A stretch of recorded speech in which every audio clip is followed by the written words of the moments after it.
kulankan ay maanta isugu yimaadeen haweenka Somaliland ee ku qabtay magaalada Hargeysa oo saxaafadeedka ay ka soo saareen ayaa nuxurkiisu ahaa in haweenka Somaliland ay qayb lixaad leh iyo lafdhabarba u yihiin dhammaan horumarka iyo qaybaha kala duwan ee Somaliland ka socda. Waxa ugu horeyn halkaasi hadal ka jeedisay Khatra Cumar Axmed oo ku hadlaysay haweenka Somaliland kuna tilmaantay nasiib darro weyn in haweenkii isu sharaxay golaha wakiilada aanu hal inani ka soo bixin, taas oo ay ku tilmaantay niyad jab weyn. haweenka Somaliland dhammaantood yar iyo weyn waxay ka soo shaqeeyeen amba midabada u soo aaseen Somaliland dhismaheeda kala duwan dhaqan dhaqaale iyo siyaasadeed iyo bulsho jamhuuriyadda Somaliland waxay ka yihiin haweenka Somaliland hadday tahay doorasho, hadday tahay dhaqaale iyo hadday tahay dhisidda iyo dib u dhiska waddankaba halbowlaha iyo lafdhabarta haweenku weeyaan Somaliland. runtii wax laga xumaado inaanay maanta dumarku ka helin golayaashii wakiilada iyo deegaanka ee lagu qabtay 31 May dhammaan jamhuuriyadda Somaliland daafaheeda iyo dacaladeeda kala duwan ayaa wax laga xumaado oo aanay inan qori ku soo bixin. runtii waxaanu leenahay xisbiyada waxaa noo yara muuqatay inay hagradeen hablaha oo aanay garab cararin intii ay ragga garab cararayeen.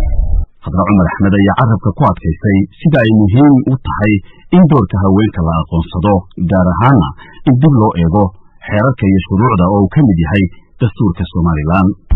haddaanu nahay haweenweynaha Somaliland ee kala duwan waxa aanu halkan ka soo jeedinaynaa baaq ah in dib loo furo shuruucdii Somaliland ee kala duwaneyd, hadday tahay constitutionka, hadday tahay kootadii la laalay iyo hadday tahay wax kasta oo haweenka soo dhaweynaya.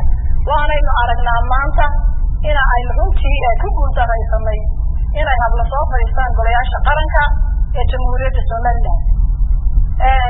waxa aan leeyahay kama helin marnaba saamigii ay xaqa u lahaayeen haweenku, hadday xukuumadda tahay iyo hadday tahay xisbiyadaba. Somaliland la wada leeyahay waa hadday dumarku ka dhex muuqdaan unbay tahay Somaliland la wada leeyahay. waxaa jirta in 28 hablood ka soo sharaxeen dhammaan Somaliland oo ay 13 golaha wakiilada.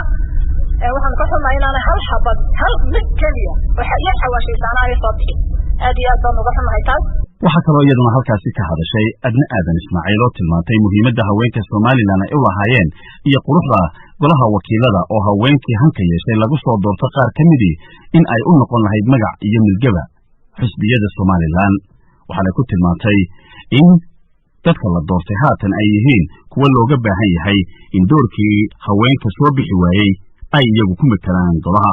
gebi ahaanba waxaa golayaasha deegaanada ee Somaliland ku soo baxay 3 hablood ama dumara, halka golaha wakiilada Somalilandna 82 xubnood ee loo doortay dhammaantood ay yihiin rag. Khadar Maxamed Cakulle, VOA, Hargeysa.